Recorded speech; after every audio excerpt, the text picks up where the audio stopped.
We've seen in the last legislative session that we gave a $3,000 tax credit for the upper 1% of income earners. That doesn't create any economic growth and opportunity. Government needs to be leaner, yes, and our wallets thicker, yes, but that doesn't mean cutting 27,000 senior citizens from their health care in order to pay for it.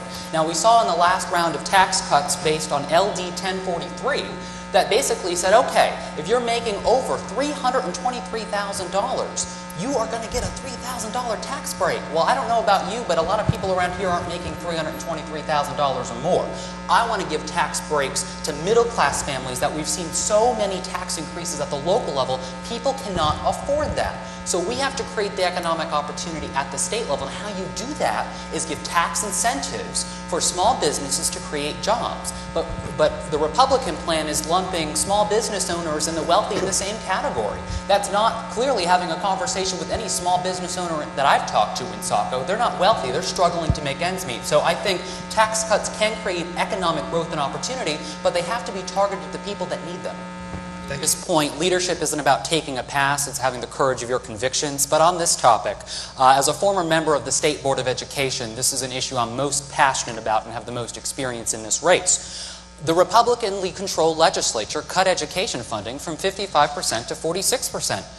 You can't have a 9% decrease in state share of education funding without overburdening the local municipalities and having to shift the cost burden.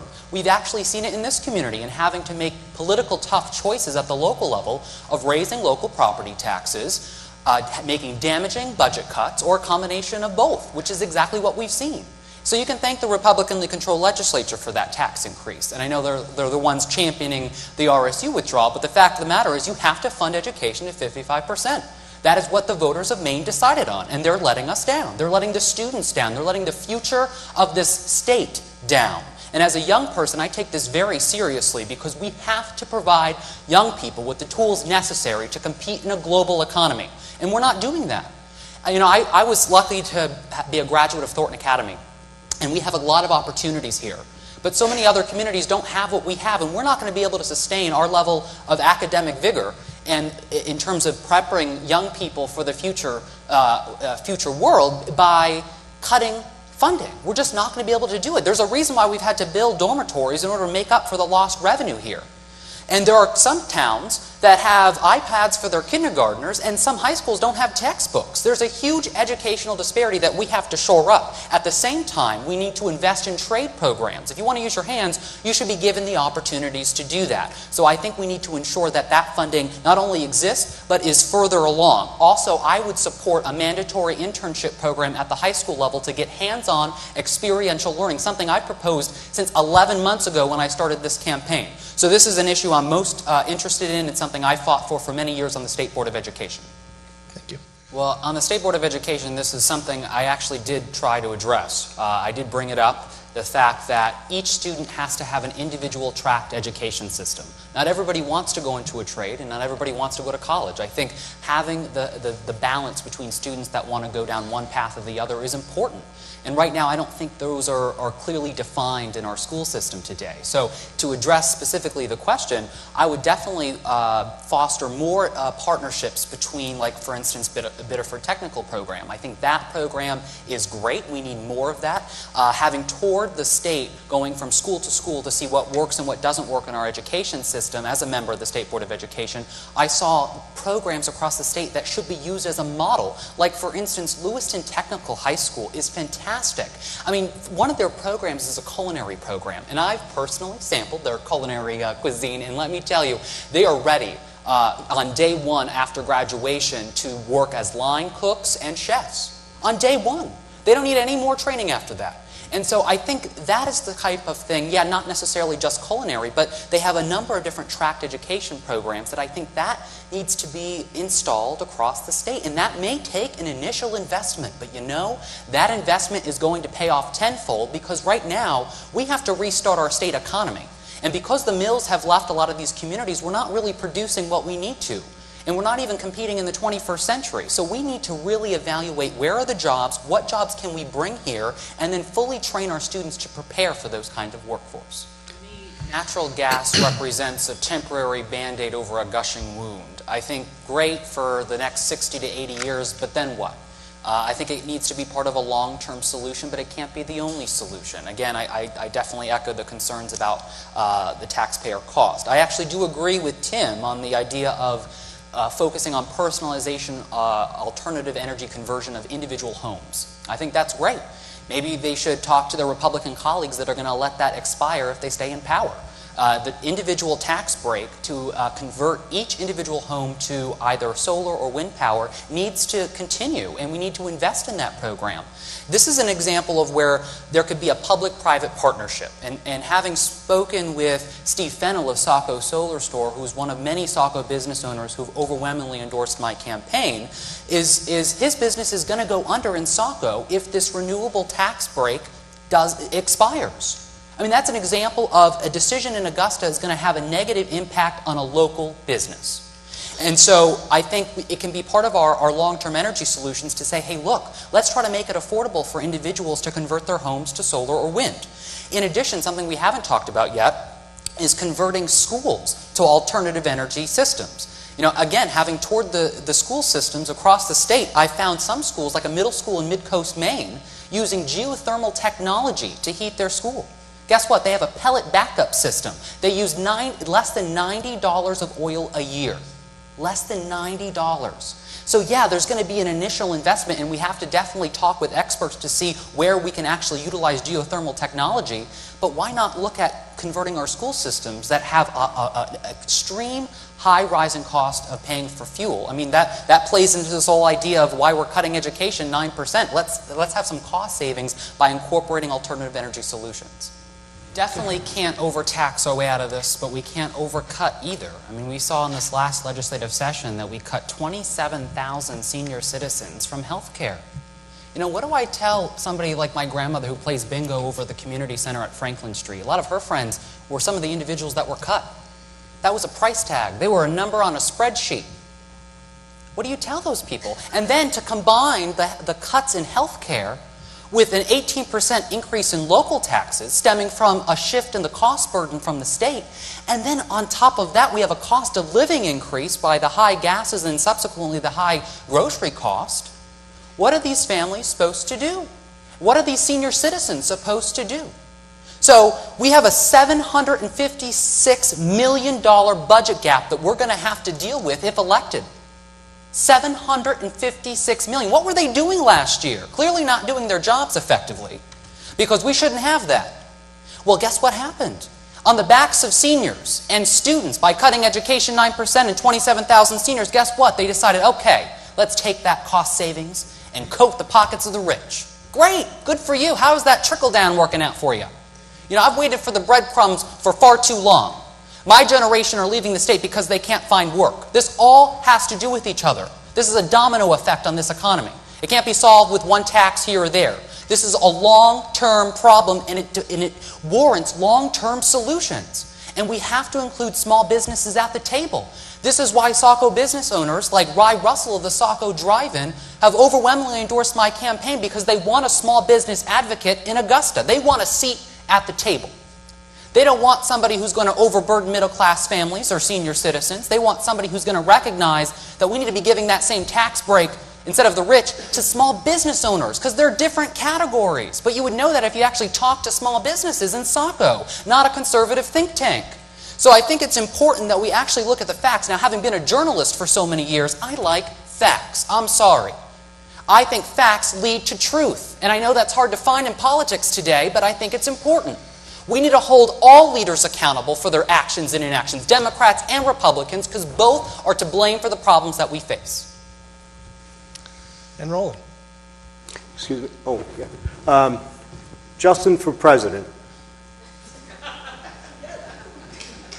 That's. I'm amazed. Going there and wasting all of my time to get government smaller, that part, or am I going there to work on the important things that people want me to go there to work on? Justin?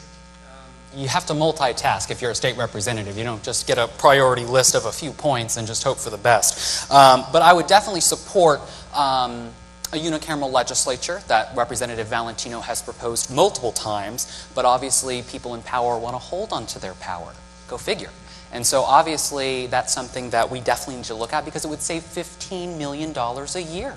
That's $15 million we could put back into the schools that we're cutting so much. That's $15 million we could reinstate 27,000 senior citizens from their health care benefits. So I think definitely we need to make sure, but we need to make sure government runs efficiently and effectively. It's not just about shrinking it, it's about making sure they're doing their jobs effectively. So I think, we have an entire Department of Economic Growth and Development.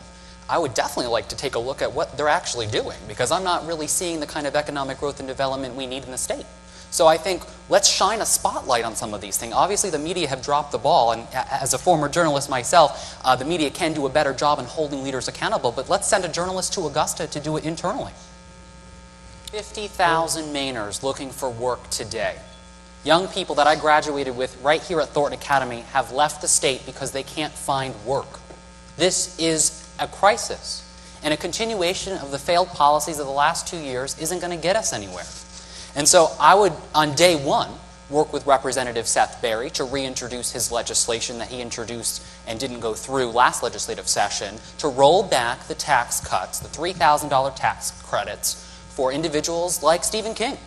And then reinvest that money both in educational opportunities so individuals can have a training program, and also reinvest that money in things like, an economic incentive for every new business that's created for a small business. Those are the local job creators. Ry Russell of the Saco Drive-In, Heidi Knuckles of Bello In-Home Salon, Catherine Garrity over at Sam's Place on Main Street, Michelle Goulet over at Kids Go Eco Preschool on the Flag Pond Road. Those are the local job creators. We have to support their efforts, and they have to have a seat at the table. So I think reinvesting those tax cuts for the very wealthy are important in ensuring that citizens aren't overburdened. And this all comes back to creating businesses right here and attracting new businesses. But when we have, energy costs that are 31% higher than the national average, I could see why somebody doesn't want to come here, and ballooning healthcare costs and rising taxes. Why would you want to come here? It's like Burt's Bees wanted to build their factories here. Guess what? We lost out to another state in the Midwest. They had Maine on the list, and we did absolutely nothing to try to attract them. So we have to have an ongoing conversation with the businesses looking at coming here to see what it is they actually want and actually do something about it. And that takes effective communication. That takes somebody with that background. And I think maybe looking at it from a different perspective as a young person and seeing the high cost of post-secondary education on moving your career forward, I think is a critical piece. I may not look or sound like the typical politician. And I know a lot of times in this race you tend to hear the phrases real-world experience get thrown around a lot, and creepy career politicians. Trust me, if I wanted a career, I would stay in the media field. It's a lot more lucrative, believe me. I'm going to have to work multiple jobs to make ends meet, but I'm okay with that if elected. That's about service above self. And I think that's an important distinction. And there's two completely different candidates in this race. And I think it's important when we're talking about real-world experience, let's talk about mine. Let's talk about the fact that I represented over 200,000 students and teachers across the state and formulated actual educational policy on the State Board of Education. I think that's real for those students and teachers I fought for. I think it's real for the program I helped start called Saco Bikes for Kids that helps fight childhood obesity and get our kids more active on the Eastern Trail. That is a direct result of something I helped start. Or the Central Saco Fire Station. We helped save that through grassroots advocacy. While somebody was campaigning with brochures, I was busy leading a team of volunteers to help build Young School Playground. That is a commitment to service above self. And I think it's important when we're talking about career politicians whose heart is in it for the right reasons. I have had a commitment of this community for the past 8 years from a journalism perspective of holding Democrats, Republicans, Greens, and Independents accountable. I'm going to ask them tough questions, and guess what? I'm going to bring that level of governmental accountability to Augusta. I think that's important because this is not about politics for me. I want to be able to live in this community and raise a family and have a livable wage and a good paying job, but that American dream for the next generation is slowly deteriorating from failed policy decisions in Augusta, both Democrats and Republicans. And I think it's high time we send a young person. I know age, we try to skirt around the age issue, but I'm proud of my age. I think we need a little difference of demographic in Augusta. When we're talking about how to pay for post-secondary education, don't you think it would be great to have somebody fresh out of college? I think that would be an important discussion. So I think my journalism background, the fact that I was an assistant morning producer of Good Day Maine, having to put on the news every morning by deadline. have the choice of spewing, incorrect information or political rhetoric, I had to follow facts or I would lose my job. That's real. And so I see an opportunity to serve. I see an opportunity to make sure that the next generation earns the American dream. Earn it. Not given it, earn it. But I don't want to leave the state like my fellow peers at my alma mater here at Thornton Academy. I want to stay here. I love this community. That's why I volunteer so much. That's why I get involved in this community so much. Because I love the people. I love this community. And I see an opportunity to send somebody to Augusta that believes in that. So I think, again, 3 very simple things. We need to rethink priorities, reform policy, and renew commitment. If we do that, we can be successful. We can ensure that we have a strong middle class, that young people can stay in the state and have educational opportunities and have a job afterwards. That would be great.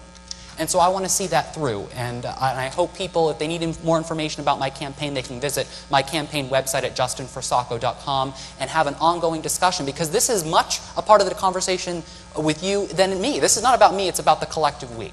It's about focusing on, we have to continue this conversation not just in the forum, not just during an election cycle, having an active conversation through all means of communication during the year when we're not running for office. I think that's important.